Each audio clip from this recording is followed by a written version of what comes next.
come on.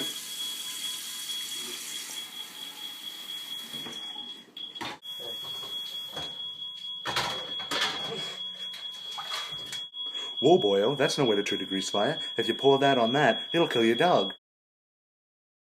Where did you come from? Shh. Doesn't matter, Jeffrey. We gotta put this fire out. So, the first thing you're gonna want to do is take the pot off the hot burner. Oh, jeez, that is annoying, isn't it? Alright, so if you have a fire extinguisher, your next step should be to spray it on the fire. But if you don't have a fire extinguisher, don't worry.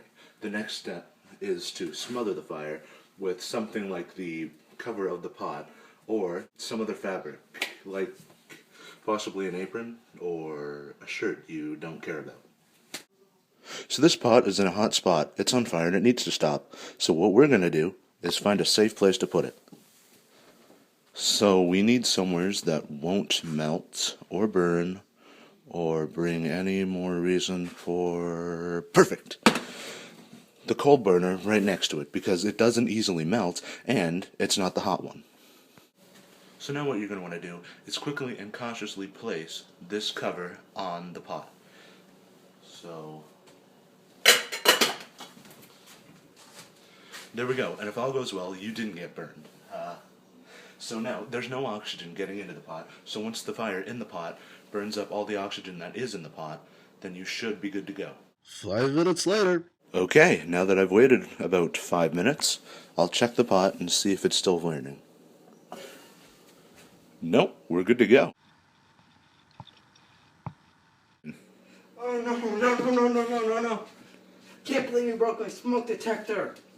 What am I supposed to do? What am I supposed to do? Whoa, an electrical fire. That's a bad one. So, the first thing you're going to want to do in the case of an electrical fire is locate the... Oh, what's it called? The electrical panel? Yes, the electrical panel. So the first thing you're going to want to do is access the electrical panel. Now, where is that? Downstairs in the basement. Cool. So the first thing you're going to want to do when you get down here is find the switch that activates the power for the kitchen. Now, if all goes well, there should be labeled. Voila. Now, the kitchen is number 6. So, blammo. Now let's return to the kitchen and deal with the fire. So from this point on, it's basically just a normal fire. So what you need to do is take a wet cloth to sort of suffocate the fire. Something like this.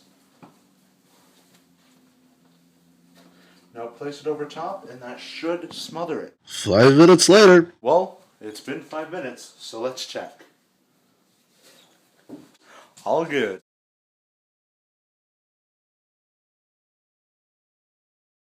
So a Class A fire extinguisher can be differentiated from the others by a green triangle and is intended for the purpose of putting out ordinary materials such as wood, paper, cloth, and is the most common.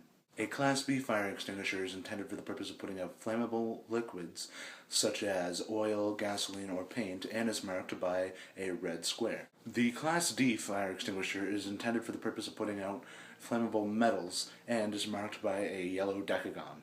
The Class C is actually very interesting. It is marked by a blue circle and is intended for the purpose of putting out electrical fires, but what it also does is stop sparks from flying everywhere. The Class D fire extinguisher is intended for the purpose of putting out flammable metals and is marked by a yellow decagon. The Class K fire extinguisher is intended for the purpose of putting out fire caused by the overheating of animal fats, animal oils, and other various cooking greases. And it's marked by a black hexagon.